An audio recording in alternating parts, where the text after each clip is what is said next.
Lui prima col 2 pakistani entrò dentro acqua, dopo lui, dopo io. Alle 4 entrò dentro acqua.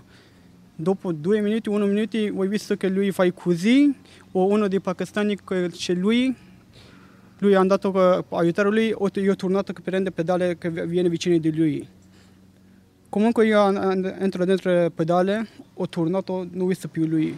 È ancora sotto shock Hamadi, uno dei 3 amici pakistani con i quali ieri pomeriggio Rahmatullah aveva raggiunto il lago di Santa Croce dal centro di accoglienza che dista poche centinaia di metri dalla spiaggia. Rahmatullah non sapeva nuotare ma si è tuffato ugualmente dal pedalò, ignorando il pericolo. Questo è il luogo dell'approdo, della partenza dei pedalò. È da qui che ieri 4 giovani avevano affittato il pedalò per andare a fare un giro nel lago di Santa Croce. Nel pomeriggio la tragedia.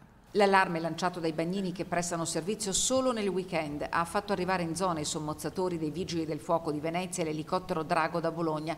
Il corpo del giovane è stato ritrovato in fondo al lago a circa 70 metri dalla riva ieri sera attorno alle 19:30. Lui era ospite nella nostra cooperativa da 2 mesi, da maggio di quest'anno. Precedentemente era presso il consorzio di Belluno, in un'altra cooperativa poi è stato trasferito qui. Sicuramente è stato uno shock perché comunque nessuno se l'aspettava di questo evento. È toccato a Sara Fauro questa mattina l'ingrato compito del riconoscimento della salma ricomposta all'obitorio di Belluno. Rahmatullah era richiedente asilo, aveva 26 anni. In Italia era arrivato 2 anni fa seguendo la rotta balcanica e da 2 mesi era ospite della struttura d'accoglienza gestita dalla cooperativa Integra Puos dal Pago.